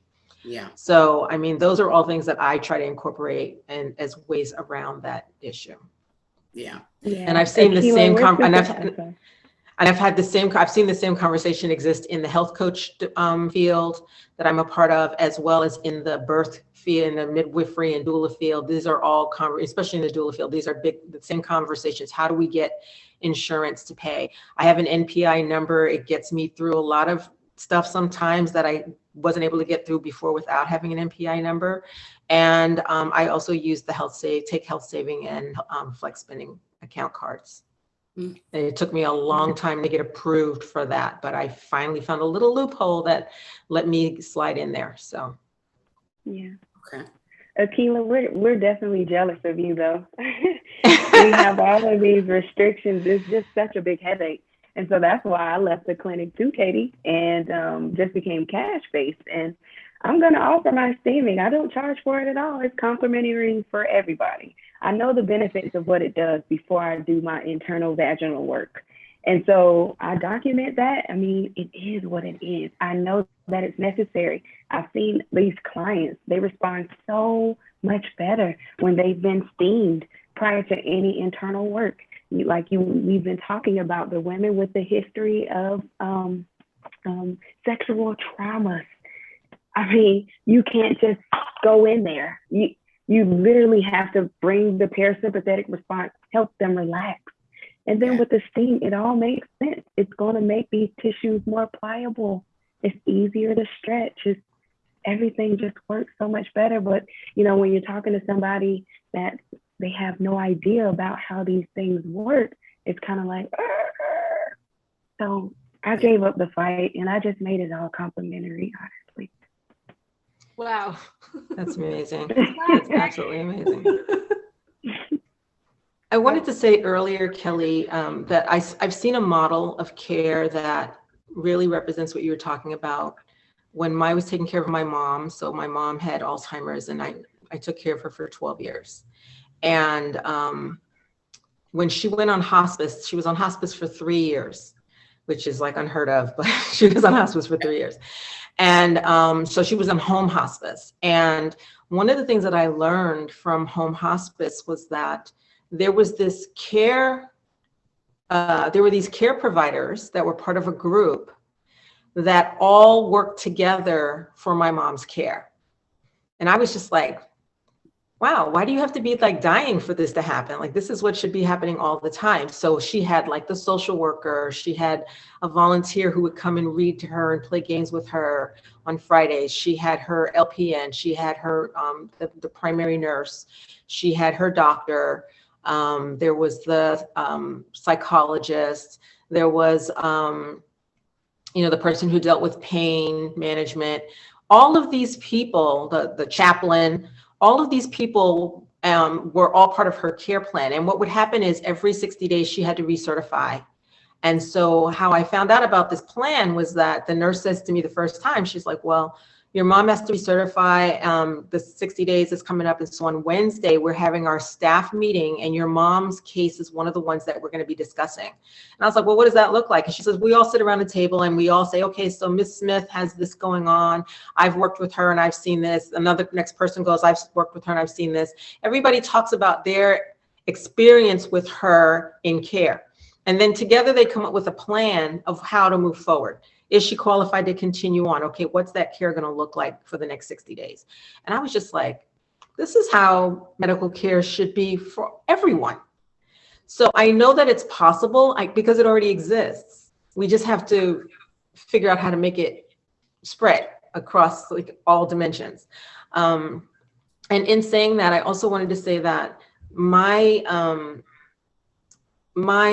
case that I worked with that was like really stands out for me was also with my mom. So she had developed recurring UTIs, which is not uncommon in the elderly. And for years before I started taking care of her, she had just been on antibiotic after antibiotic after antibiotic after antibiotic. And so when I got involved as a holistic practitioner and her daughter, I was just like, okay, we got to stop this drug thing that's going, it's just cycling and it's not getting better. And so I applied, diet and all the things that I know how to do. And at one point she had like 2 or 3 different UTIs that they, diagnosed. She's got like these 3 different strains. And one of them could not be treated because she had a very severe allergy to penicillin. And this particular bacteria only responded to penicillin and penicillin derivatives. So they were like, we can treat the other 2, but this one's just going to be there and we just have to manage it. So I started thinking, what if I could steam her? I had never thought about steaming her before. She was 85. She couldn't walk. She couldn't talk. Couldn't do anything without assistance. And I was like, I got this steam box. I got these herbs. We're going to try it. And what I love about people who have Alzheimer's, and it's really crazy to say this, I've never said this out loud, is that they're good test patients because they're not involved, so you really can see like, is it really working or is it subjective? And I also used to do Reiki with her. And I also like really started really understanding how Reiki really worked because she wasn't really involved in it, but I could see the benefit that it had for her. So I started steaming her. And I told her doctor I was going to do it. She had the doctor that used to come to the house. He was a great guy. And he was all about, let's do anything holistic we can do. So I started steaming her and we got rid of the UTI with steaming. And I just basically followed the disinfecting protocol that you talk about, that you teach. And within 6 weeks, it was gone. She'd had it for 2 years.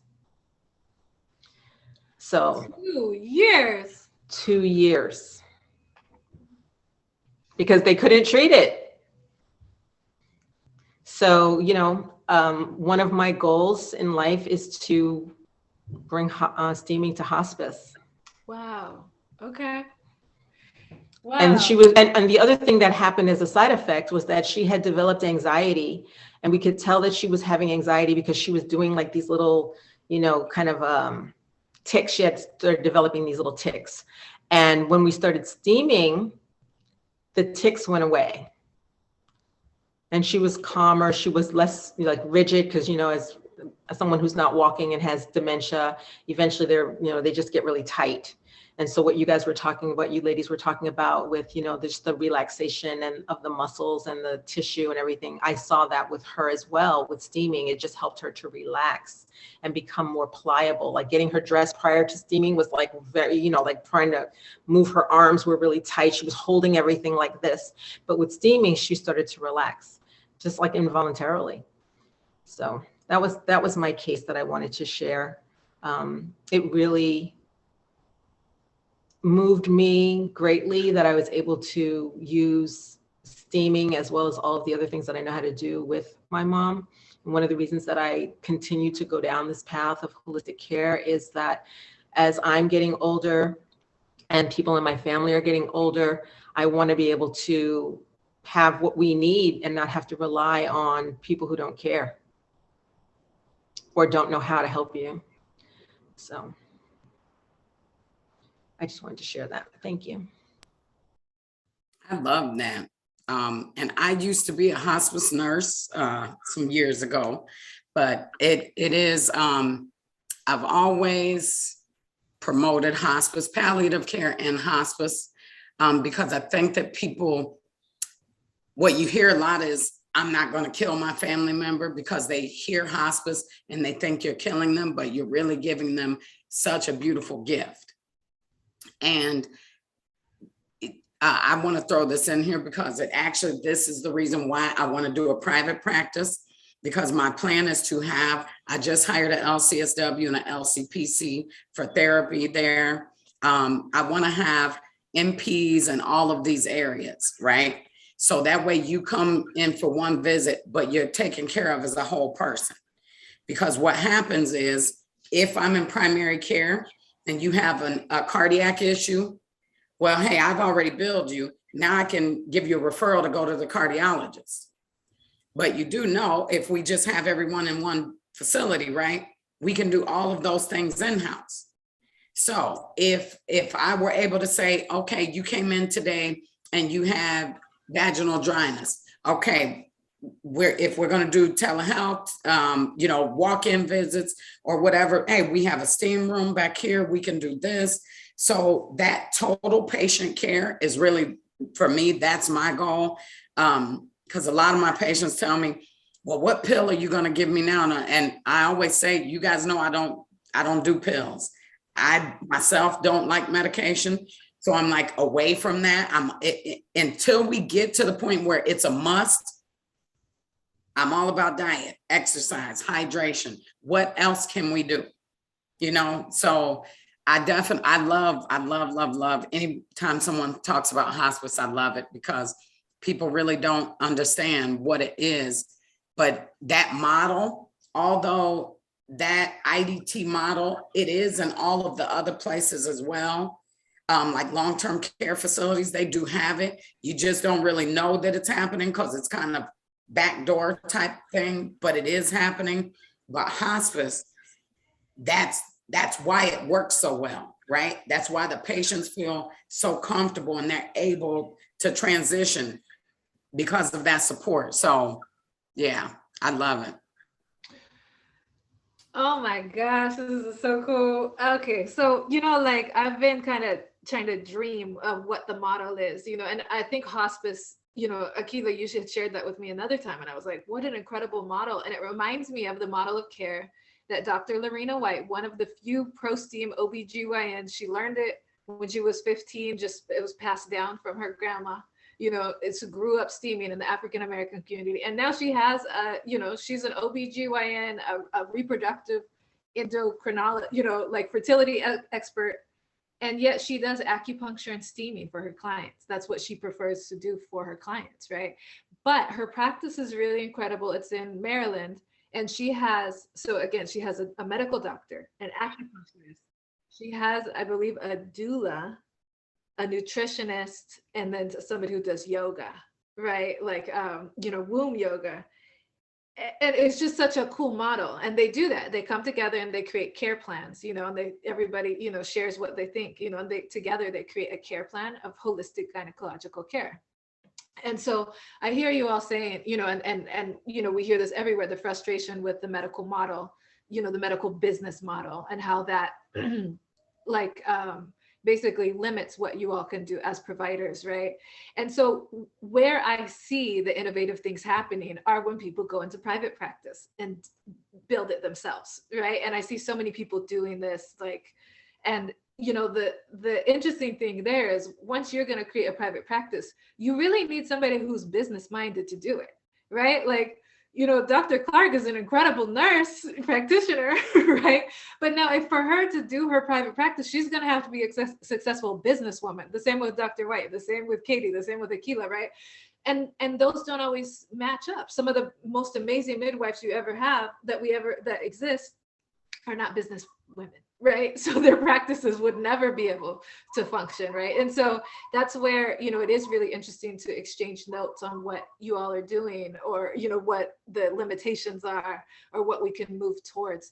But I've been dreaming up a model of care. Okay, so my model of care, where women, in a world where we address the pandemics of violence against women, of pain, menstrual pain that women are having, of lowered quality of life due to, you know, uterine health issues, reproductive health issues, and so on. If we were to address that pandemic, okay, sorry, speaking of that pandemic, who was it who said it? Everybody seems to, oh, I think it was you, Katie, you said everybody seems to have menstrual issues, right?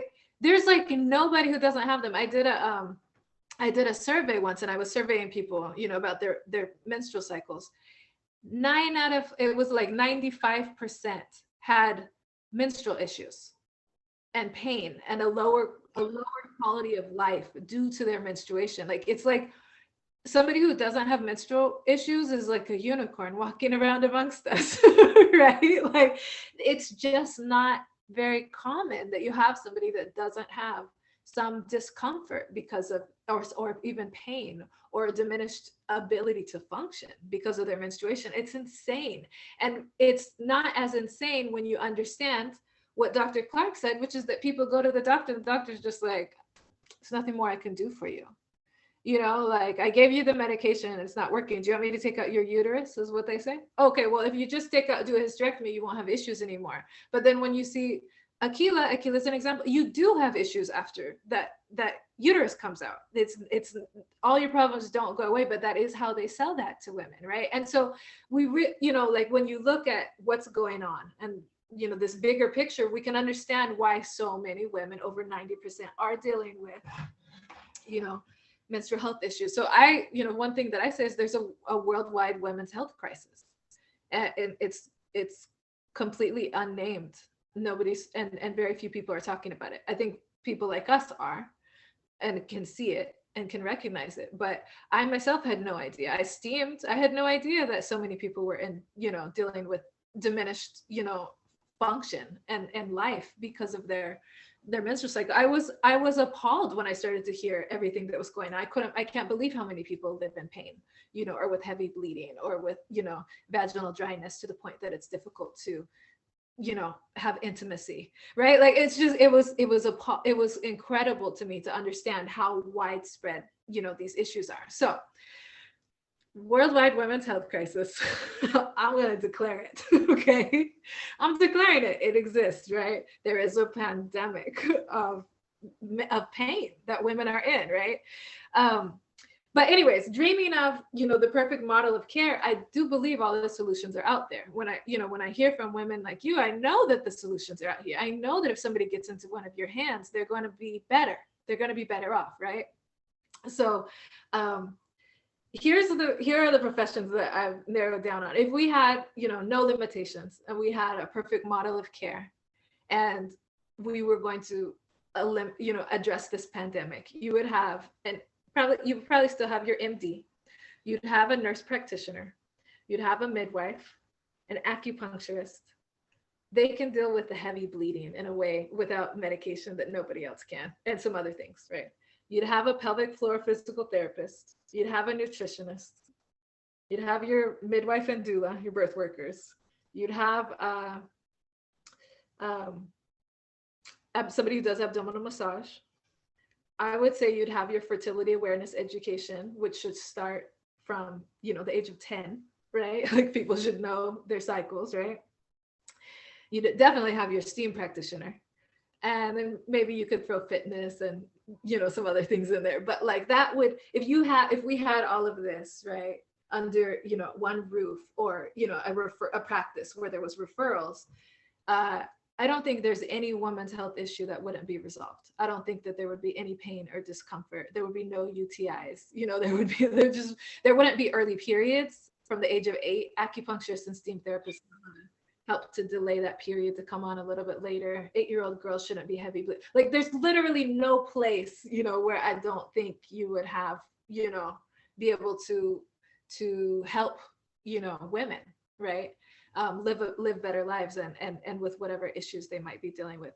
Oh, we might be able to throw in a somatic therapist, somatic sexual wellness therapist. You know, they work with trauma and sexual abuse, you know, in a very interesting way.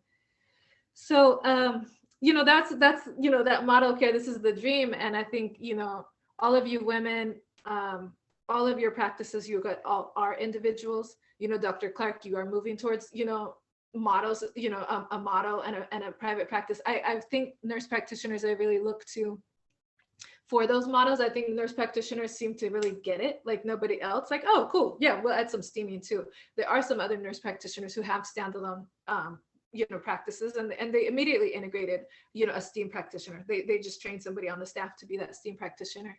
So I think it's cool. But again, I think more people also need to understand that you could go to a nurse practitioner for primary care, and you're going to get a lot more time and attention, you know, sometimes than you will get at the doctor. You have to know that when you go to the gynecologist, they're surgeons, so they're going to be able to offer you surgery and pharmaceuticals. Right. These are the two areas of specialization. I say, you know, like when you go to a restaurant, you got to know what's on the menu. Don't go into, you know, a steak restaurant and order the chicken, you know, like don't go to a vegetarian restaurant and expect to get, you know, some beef stew, right? Like you have to know what's on the menu, right? Like, so that is what, you know, OBGYNs are trained in, and in emergency situations, they will save lives. But also everything's not an emergency situation. Menstrual pain, I can't believe how many people are offered hysterectomies because the pain meds don't work. So then that's the next thing that the doctor has to offer. But I can believe it, again, because when you look at their training, that's what they have.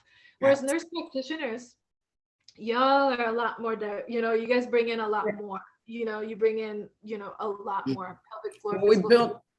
We built on that, on the nursing model. Because that's where we come from. So we are treating the entire patient. And so what people, nurse practitioners, even though they've been around a long time, full practice authority is newer, but they had, you know what I'm saying? So it's been like, I have patients tell me all the time, and I think the MDs want us, they don't know what I you know, it's kind of a double-edged sword for me as a nurse practitioner, because I think sometimes they are threatened by those capabilities, because the only thing that I don't do is the surgical part. And even now they're offering, you know what I'm saying? So it's kind of like, you know, I have a lot of patients that the physician I used to collaborate with, they don't want to see him. They want to see me. Right. And, you know, because they're like, well, no, because I want to talk to her. You know, because they know that, like you said, they're there for the surgical portion and the medications. And I'm more like, well, you know, if you just drink a little more water, if you get up from your desk and walk 10 minutes out of every hour, if you know, so I like to give alternative things. So I think for me, I think that is a big thing that I'm trying to work on, is educating people on what nurse practitioners do. Right. You know, and that's why I don't care the title. It is what it is, but that's why part of what why this talk is here. It's like, look, you guys, there are pelvic floor physical therapists, there are nurse practitioners, there are nutritionists who can also just get the job done. But then also y'all are incredible because you also all do steaming, and have seen that steaming gets your patients there fast. Right. But then Katie, can you say that comment you said you were mentioning something in the comments? Could you speak to that a little bit more? Well, I just think like working in the PT profession and just like being in the, like I worked in some really great clinical settings. Like most of the time, the doctors and even the nurse practitioners I work with, like a lot of this body stuff and like orthopedic or pelvic stuff, like they had no clue. And I was like new. I'd taken like one pelvic floor class and I was like telling them, you know, you could ask them if they're having pain with sex, but I'm like, so many women have pain with sex that I can't even, I'll ask that, but I'll be like, okay, well, let me backtrack. Does it feel good? Because women are so used to having pain with sex that they're just like, well, I mean, yeah, it's kind of uncomfortable, but even that, I said, if you don't feel comfortable having that conversation, I'll be like, ask them if they can put in a tampon, like that's a more simple question to ask. And then of course, tell them to stop using tampons. But I do think, they're just like us, like they don't know what to do for these people. So if they can kind of know what we do and trust us, I think they're really like happy to have someone to hand off these people to, because you're right, they know how to do surgery and medications, and that's it. And I was just writing in the chat, like I had a friend that reached out to me because she was having pelvic pain and she ended up having a hysterectomy for pelvic pain. I was like, how? What? Yes. And of course it didn't help. So now she's got all these more symptoms, still the original symptoms. I think sometimes what happens is like I'll have people reach out to me and I'll try to talk to them about stuff. And it's almost like it seems too good to be true because it's so simple. And they've been through so many different things that how could just this work? And so sometimes I think, and it could just be like the demographics of where I live and the sort of people, that they're just into like medicine, but it's almost like, they'll reach out to me and they'll really want to try something different. And I'm like, yeah. Like I charge like $50 a session. It's not a lot, or for a virtual consult, and totally work with people. Like, I just want them to be able to experience it. But they'll be like, well, let me talk to my doctor. And I'm just like, okay, like that's fine. But I'm like, how can I tell them like, okay, that's cool, but like they're probably gonna not be okay with it. And I'm telling you, like, just one time after one steam, everyone has a different positive experience. Like their one time in their period's different, like pelvic pain, everything. So that's a little bit of the battle too, is like women want it, but there's just, I don't know.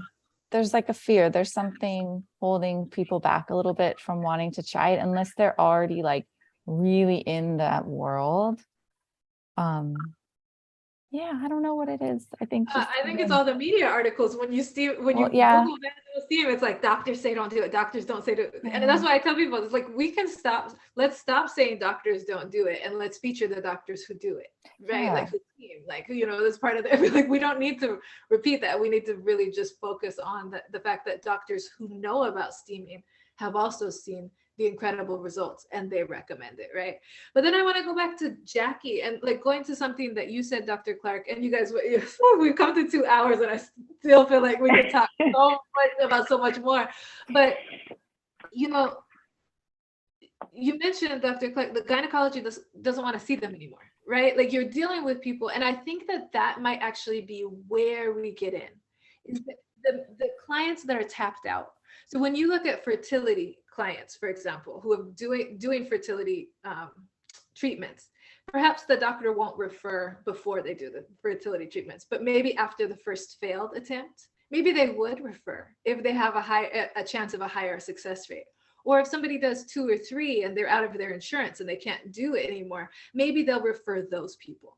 You see what I mean? Like, we might have to start working with, the people who have BV, but who've taken the antibiotics that's already been switched, has been switched again, and has been switched again, and the person keeps on getting it. That might be like, even my own gynecologist was like, steaming, can it help with BV? Because this woman comes in every 2 weeks and I just don't have anything else for her. She's herself is frustrated with it. So we also might start to have to identify where doctors themselves are tapped out. And that's what, had an impression on me, what you said, Katie, is that the doctors are happy to hand somebody over. They don't want to talk to somebody about painful sex. They're not going to talk to them about that they can't insert a tampon, right? So, they know that that's where they can go to the, pelvic floor physical therapist, where that can help, right? Or, post that after hysterectomy, when they've told somebody, hey, you don't have nothing else to worry about if you just do a hysterectomy, right? And they still have pain afterward, or they get those, you know what I mean? Like, or now they've got, there's a lot of people who have just brown discharge for a long time after, just the doctors don't even.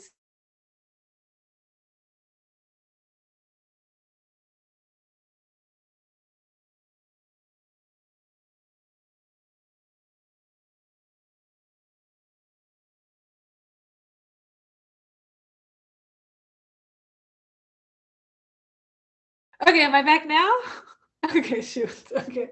So anyways, we might start to look at these where doctors themselves are tapped out, with their patients, where they just don't have anything else to offer. That might be an area where we start to build our relationships with them, because what I really would like would be, I look at the dentist and dental hygienist model. I think that should be OBGYNs and STEAM practitioners, right? Like, I think it should be a model where, it works in tandem. Okay, I don't know if you guys, or how well you guys are hearing me now at this point. So anyways, I'll let my panelists, any final words?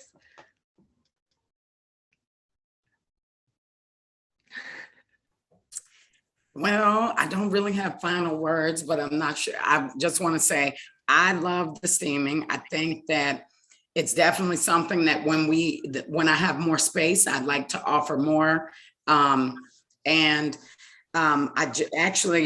I was just asked in the last couple of weeks to be a medical director for a couple of spas. So that was one of the things that I was like, well, are you gonna offer steaming? Because the other stuff is cool too, but this is what I really like. So yeah.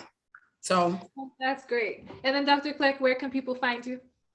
Oh, so, well, I'm pretty much everywhere, but I've got my primary website is clarknelsonandassociates.com. I've got a Facebook page, YouTube, but on YouTube we're called The Morning Coffee. It's a 10-minute chat and I just kind of give some education. So. Wonderful. Dr. White, would you share any final words and also where people can get in contact with you? Yes, I would just like to thank everybody for joining. This has been an amazing panel. And Keli, thank you so much for inviting me. I would just say, if you happen to be like one of the people who are skeptical about steaming like I was, just go and research it. Follow Keli, listen at the things that she's talking about. Look at the research studies that she's done, even postpartum. Look at all these things, take that into perspective, and then go and try it. Go to the Steamy Chicken Institute website, find a trusted, reputable practitioner, and then experience it for yourself before placing judgment. That's what I had to do. And one of the best things I could have done for myself and also my patients, because it works so well with physical therapy and holistic fertility care. It's amazing, but I could go on and on, but I know we've been talking for a while. You can find me, my website is bodyfinity.com. It's spelled BODEFINITY. And I'm also on Instagram and Facebook at bodyfinity. At bodyfinity. Thank you so much, Dr. White, and also for what you do. I'm so happy for people to be able to know about you, and also that you do virtual, as well as Dr. Clark does the mobile, the telehealth. Just so incredible. And then Katie, if you have any final words, and then also let people know how to find you. I just echo what everyone else said. This was incredible. I feel like I got such a great idea from Jackie of how to really integrate it into my practice even more, because I've felt like, man, I really want all of my pelvic patients to steam. How can I make that happen? And so I loved what she was offering, and I'm like, I'm going to just implement that like right away. That it's just going to be, so that's cool. Yeah, I have, my website is Wellness with Katie. So pretty simple. Same thing on Facebook and Instagram. It's just at wellness_Katie wellness with _Katie. So where you can find me. Thanks so much, Katie. And then Aqiylah, if you have any final words, and also let people know what services you have and where they can find you. I really enjoyed this talk, and I just want to say, stay connected to Steamy Chick, steamychick.com, at Steamy Chick on Instagram. The posts are amazing. The information is amazing. Check out the testimonial database on steamychick.com, and the research, the historical texts, all of the information that Keli provides. It just goes on and on and on, and you'll learn so much. I can be found at Keto Wellness. That's QITO wellness.com. And also on Instagram at Keto Wellness and at Womb Doula, WOMBDOULA. Yeah, that's it. Thank you. Oh, and I'm based in Portland, Oregon, but I also work virtually as well. I do consultations by phone. Yeah, and Aqiylah does virtual peristeam hydrotherapy consultations. So once I started certifying practitioners, I started referring out to other peristeam hydrotherapists to create steam plans for people with advanced issues. And so Aqiylah is actually who I refer people to, and she's available virtually to do that. Well, you guys, this has been so incredible. Everybody knows I'm Steamy Chick, and I believe in steaming. I believe in it. I believe that it can really help people. And but then I think it takes professionals like you to be able to speak to it, to validate it, and to be able to get it to actual patients and clients. So I just am truly a fan of every single one of you, and just in awe of the work that you all are doing. I'm so happy that you joined me for this panel, and I'm so happy for everybody who watches this to learn about your guys' work. Well, it's hard to say goodbye, but it's time to end it. Bye, everybody. Thank you so much. I will send out a replay. Yay.